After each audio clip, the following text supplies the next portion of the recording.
teman-teman, tadi ada seorang teman saya yang curhat ke saya langsung. Dia adalah seorang Buddha, tampan, nggak jelek, juga punya perekonomian yang menurut saya nggak sulit-sulit amat. Nasibnya dia sebagai seorang Buddha, dia merasa dirinya telah dikebiri oleh keluarga almarhum istrinya. Saya mengangkat cerita ini berharap dari teman-teman itu yang mendengarkan cerita ini bisa memberikan solusi untuk teman saya, karena kalau saya pribadi pun udah agak rada buntu lah untuk masalah ini.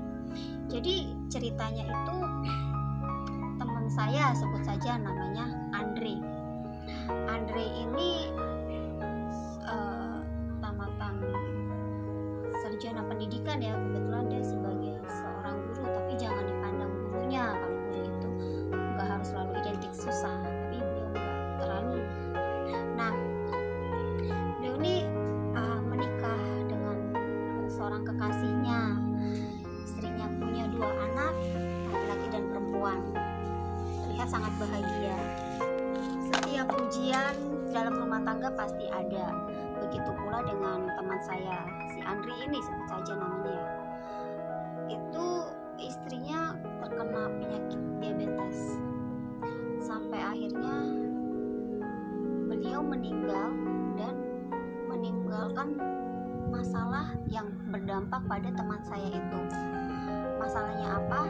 Yaitu ada kaitannya dengan sebuah warisan, di mana si almarhumah istri teman saya ini adalah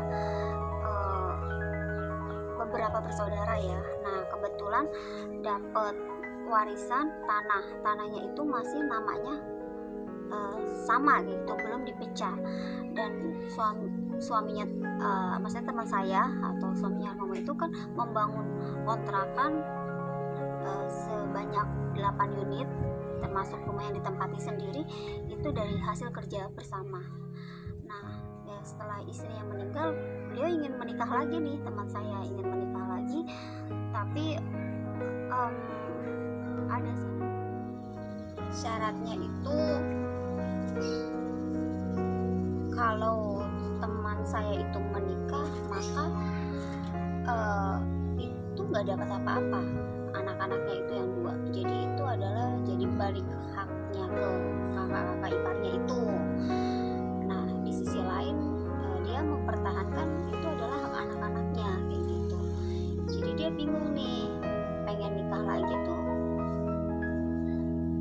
syaratnya itu harusnya yang si calon istrinya ini mau dinikahin siri, terus didatanginnya kalau siang, kalau malam harus pulang ke rumah anak-anaknya supaya nggak ketahuan sama keluarga iparnya. Sedangkan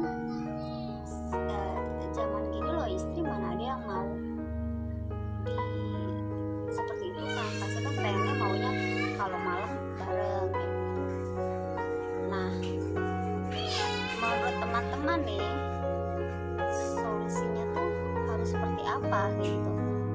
Buat teman-teman yang tadi udah ngedengerin cerita sepenggal dari teman saya, jadi saya berharap teman-teman yang sudah mendengarkan tolong memberikan solusi dan masukannya, karena beliau di garis bawahi, beliau sangat bingungnya kayak gini.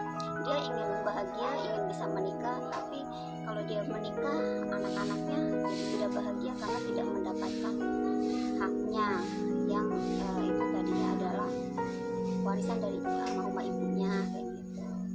Nah, tapi di sisi lain, kalau dia memilih anaknya, dia nggak bisa menikah juga. Itulah garis besarnya. Tolong berikan komentar-komentarnya di bawah. Terima kasih.